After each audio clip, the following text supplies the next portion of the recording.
Good morning from Orlando. My name is Steve Wilson, Global Business Unit Director for Plastics Industry. We're at NPE here in Orlando in the West Hall in booth 483, demonstrating dry ice cleaning solutions for the plastics industry. It's a great way to clean things dry, non-abrasive, and not have a secondary waste. A great example of that process is observed behind me on this motorcycle.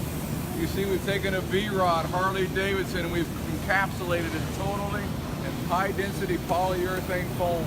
But the magic of this process being gentle is the fact we clean this contaminant away from chrome-plated substances, metal substances. It's off of rubber, it's off of glass, it's off of plastic. A lot of different substrates got cleaned off of this bike without any damage. You're probably not going to do this to your V-Rod, but in a real-world situation, let me show you how gentle we can be on a plastic part.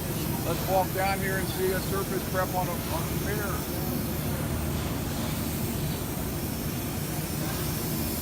This is a real live demonstration of the gentle nature of dry ice cleaning. This is surface preparation of an automotive part prior to painting. Traditionally, a mirror or a bumper or a door handle would be washed in some aqueous method, some kind of a wet process or a chemical method. Then you must run it through an oven and dry it. This process saves you the footprint of the oven. It'll save you the operating cost of the oven because you keep the parts dry. Non-abrasively cleaning this part. Those are the things we're demonstrating here at NPE today. Come on down and see us.